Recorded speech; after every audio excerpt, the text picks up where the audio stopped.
Clark. I know what hatred looks like. Angel Reese hates Caitlin Clark. Not some basketball rivalry hate either. Hate. The WNBA just dropped a plot twist worthy of its own primetime drama, and fans can't look away. Angel Reese, the self-proclaimed queen of rebounds and reality TV energy, just got a wake-up call courtesy of Caitlin Clark. Because let's be real, Caitlin isn't just here to play basketball anymore. She's chasing legacy, spotlight, and dominance. Every off-season rep, every media move, it's all part of her takeover plan. Meanwhile, Angel's out here turning every game into an episode of Keeping Up with the Controversy, tantrums and all. There was nothing wrong with that foul. Angel Reese overreacted, and she overreacted, in my opinion, because it was Caitlin Clark fouling. I didn't think it should have been a flagrant foul, frankly. It was a good hard foul. It was a common foul. I thought it was a common foul. And Angel Reese, calm down. Nobody got hurt. What are you doing? She doesn't want you to get the shot off. What would you like her to do? She didn't hit you in the face. She didn't hit you in the face. She didn't push you in the lower back when you were in the air, because you only jumped high off the ground anyway. But he just came down and raked across her arms. That's a good, hey, I don't want to give up a layup or an and one. If you thought basketball was all jump shots and crossovers, think again. Apparently it's now part-time football too. In a moment that had fans rubbing their eyes in disbelief, Caitlin Clark went full linebacker mode and flattened Angel Reese. Yeah, that Angel Reese, the one who's been racking up more headlines for her attitude than her stat sheet. But the real explosion didn't come from the collision itself. Nope. It came when a leaked mic recording hit the internet, exposing exactly what Angel said afterward. And let's just say, it turned one on-court clash into a full-blown media inferno. Do you have an issue with Angel Reese's reaction to Caitlin Clark's flagrant foul? Yes, and I have an issue with the way she reacted. I have an issue with the way it's being handled by her, by the Chicago Sky, everybody involved. I have a problem with it being called a flagrant foul. It's a take foul. It's an understandable. First of all, like, can we give the whole picture? The only reason Angel gets the ball is because she shoves Aaliyah Boston in the back. And Caitlin sees that, and she's like, you know what? You're not getting a bucket off of that. I'm going to put you on the free throw line. And Angel acts as if, oh, wait a minute, you're getting your butt kicked. Let's settle down. You're getting your butt kicked right now. It was a take foul. You're going to the free throw line to shoot some free throws. Can we just stop? They really outdid themselves this time, turning trash talk into an art form and calling it strategy. Classy move, Angel. Really showing off those elite leadership instincts and gold medal level sportsmanship. Because nothing says role model quite like tearing down your opponent right after a tackle that might have rewritten the rule book. If this were a masterclass on how not to win friends or influence people, you'd be teaching it. Borderline insults and borderline fouls, the perfect combo for taking the game to new lows instead of new heights. In the world, the most jealous WNBA player in history. And I find it funny when you see this tweet here. Angel Reese karate chopping Caitlin Clark on a harsh foul.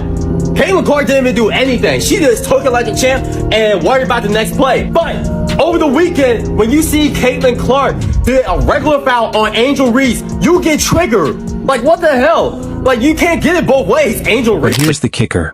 This wasn't some quick outburst and done moment. Oh no, Angel wasn't about to let it go that easy.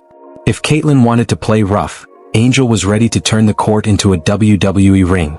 Somewhere along the way, she must have missed the memo that this is basketball, not a cage match.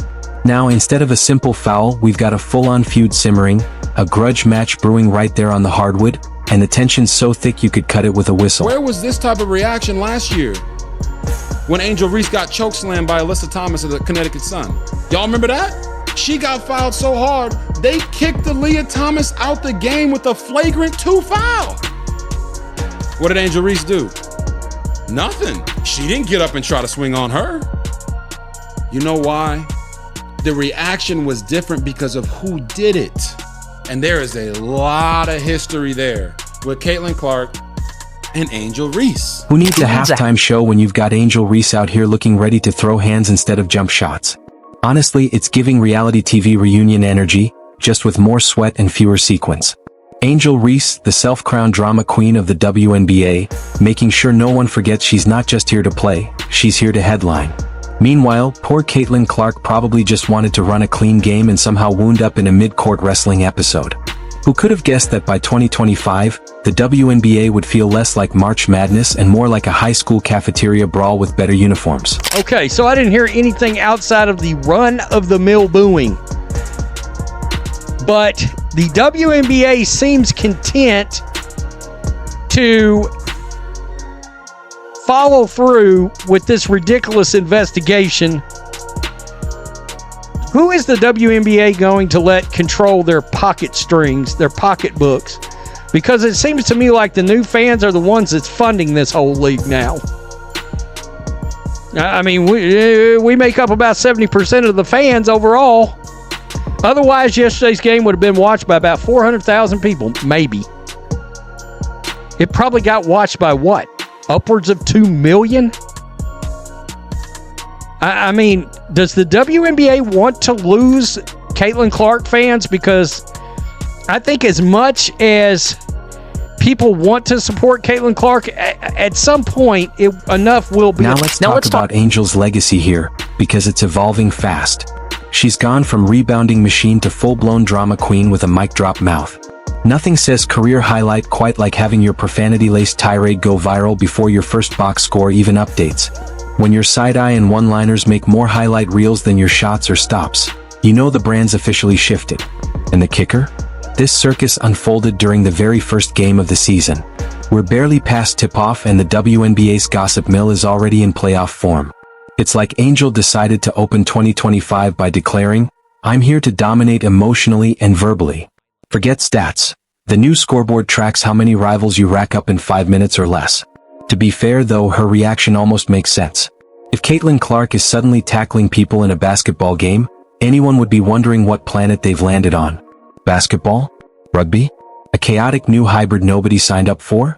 Angel's confusion wasn't just valid, it was the most relatable play of the night. It's about that white player and that black player. Why? Because of the history that they had before they came to the WNBA.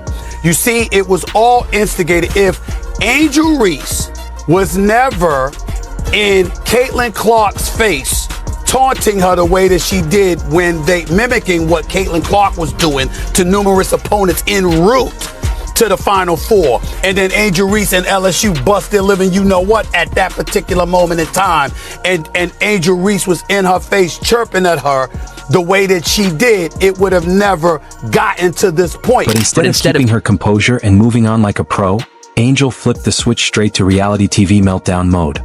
1 minute she was standing there, the next she was practically vibrating with fury, like someone skipped the calm setting on her emotional dial and went straight to explode. It wasn't just a response to the tackle. It felt personal, like Caitlin had disrespected her on a deeper level. Instead of taking a breath, resetting, and getting back in the game, Angel unleashed a full-blown verbal smackdown, the kind of rant you'd expect from a reunion episode, not a regular season opener. And honestly, you have to wonder, was she reacting to that play, or was this years of frustration boiling over? Because this wasn't the cool, controlled poise of an elite athlete. This was a made-for-camera eruption, the kind that makes you question whether she's chasing wins or headlines. It didn't say, "I'm here to compete." It screamed, "Everyone look at me,